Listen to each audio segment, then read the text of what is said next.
video, I'm going to compare the Amazon Echo Studio with the Apple HomePod. Both devices are aimed at a premium segment of the smart speaker market, and both have similarities and some distinct differences. I have left a link in the description below if you want to buy one for yourself.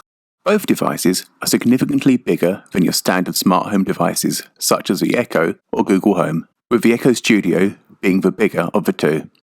The first consideration when looking at the two devices is the cost. The Echo Studio retails at $199 or £189 versus the $299 or £269 of a HomePod, so the Studio is definitely the cheaper of the two.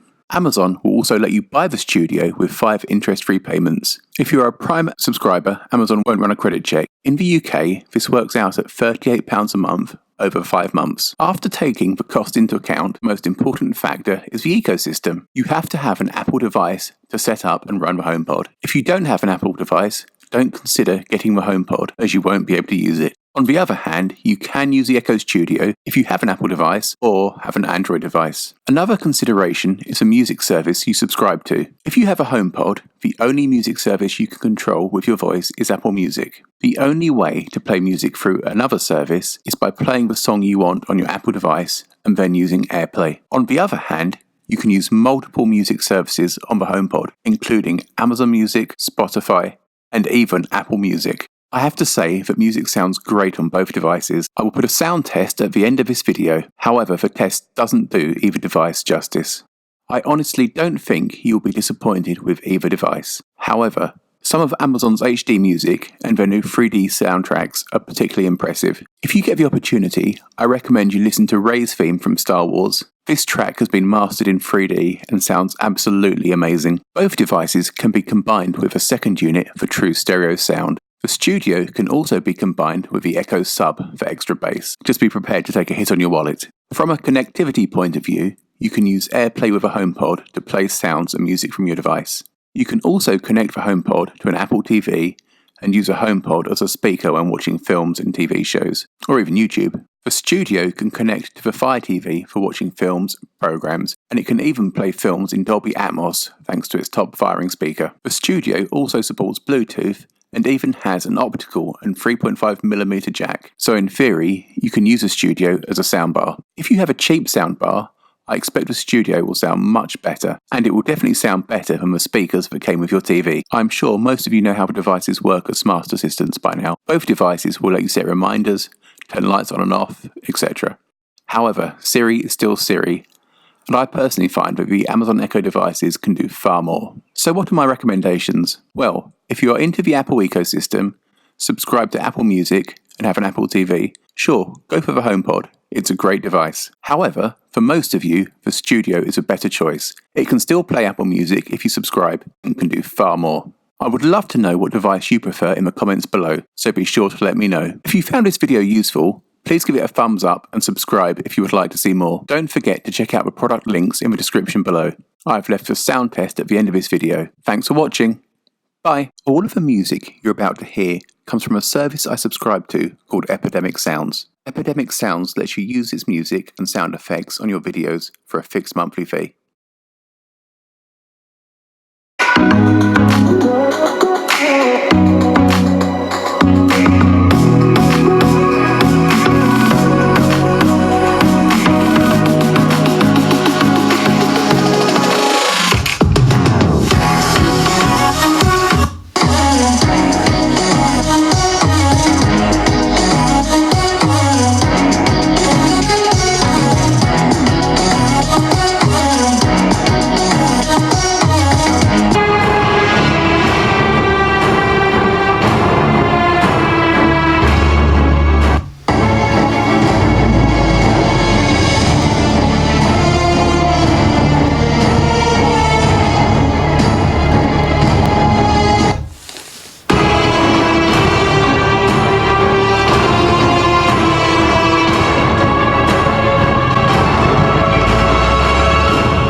strong.